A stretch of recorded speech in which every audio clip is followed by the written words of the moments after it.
Will, do you have anything? That's covered pretty good. I think one of the things that we've been talking about is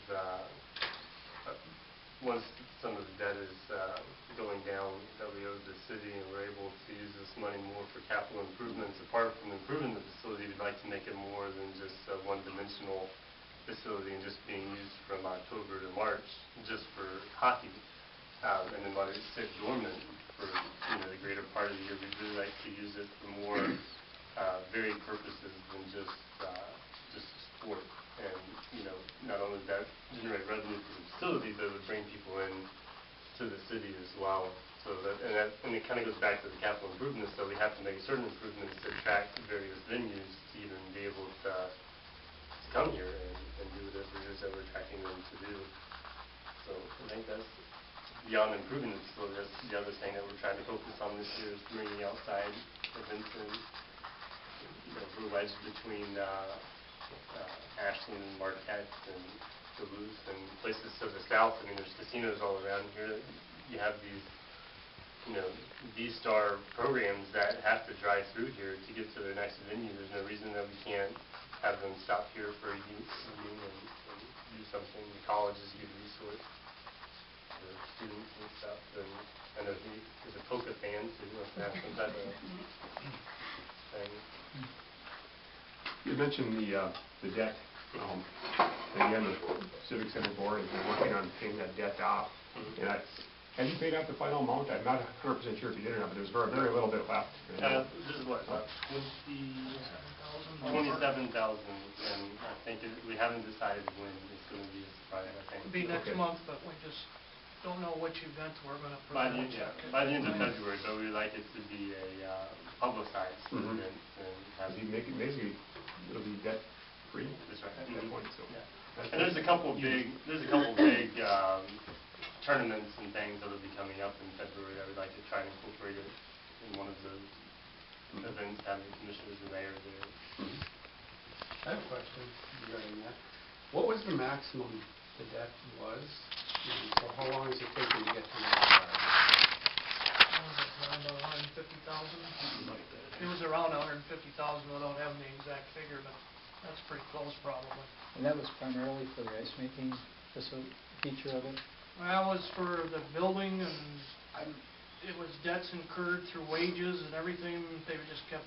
Yeah, I'm not having trouble. There was, I think, part of it was wages. I think part of it was to get the new use system in, right, and acquire that. But there was a loan that was taken out for that. Yep. I think that was a big bulk of it. So. I guess what I'm trying to figure out is how you project your finances going after the debt is paid off.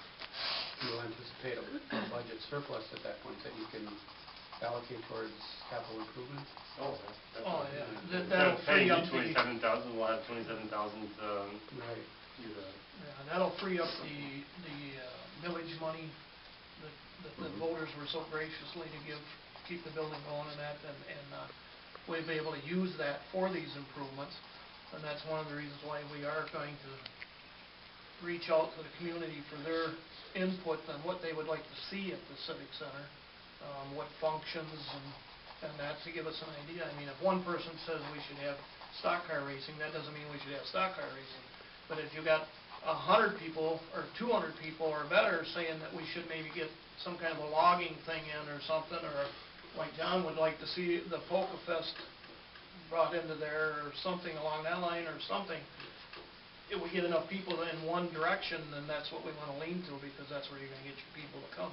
Those people show up. Have you guys explored the logging Congress? Have you spoken? They had at one time, but we didn't have a big enough door. Yeah. So that was really the primary reason. Oh yeah, they can't get another inside. If you have a full-size pickup truck, you can barely get through our current doors. You have about 1 inch to spare on your mirrors, and probably with some of the trucks now, some of the Ford trucks that have the larger mirrors, you may not even make it in. Many a mirror's been lost on that door.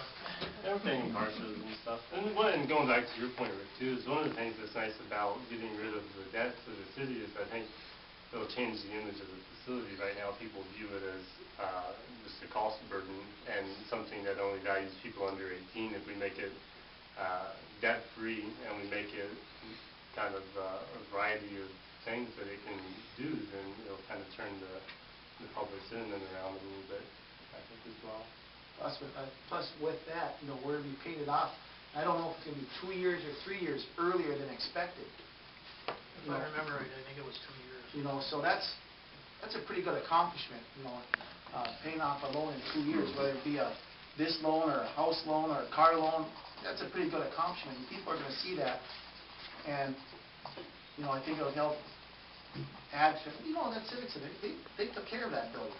It's gonna help you guys, it's gonna help us, and I think it'll just help grow the whole system.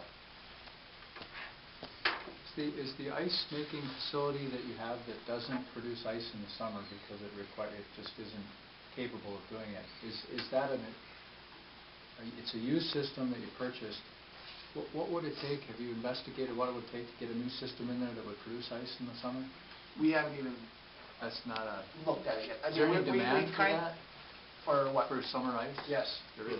Yeah, and Camps are really expensive. They generate a lot of revenue for facilities that can have summer ice. I just wonder if like an economic pro forma on that could justify putting in that new system if you've got the ice time, the rentable ice time for that summer. The hard part with that, looking at it from that angle, is you gotta ask, what you can have. Will you come to our facility if we can get the ice? And they're going, well, when can you get it? Well, we don't know yet. You know what I mean? You gotta start somewhere, and that's one of the things we're starting tonight, as the ball's really gonna get rolling, is to look forward to doing it, when it would be feasible, how much it cost. How much those do they things we have no clue yet, other than when it was put in years ago, but that was quite a while ago, and those costs have escalated greatly since then. I'm just curious, because I don't know a lot about the Civic Center. What are the ice time rentals? What does it cost to rent the facility for an hour? What is it, $190? we charge the clubs $109 an hour. $109 an hour, okay. So if you had clubs in the summer, you could probably charge more than that because it's more valuable. Okay. You guys had mentioned a jump in your water bill since the new system was installed. What are the numbers before and after, roughly?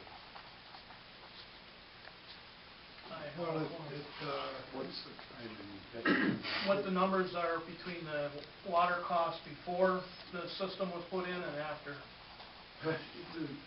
It's tough to come up with that because we were billed by the city before. Now we're billed by the township. And they quadruple or whatever the cost of water that the city charges. And so I'm trying to think of what the bills used to be. I know it was about $100 a month flat rate for the sewage disposal plant to the township because it's in the township. And then we paid the city whatever the billing was.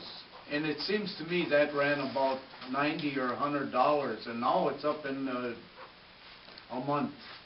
Now they bill bi-monthly, but you get a bill for each month. And I want to say that it runs about, do you have them there now? $7,000. Is that for your, John? Just for making ice. Yeah, Just for the ice making now, about $7,000. $7,000 a year?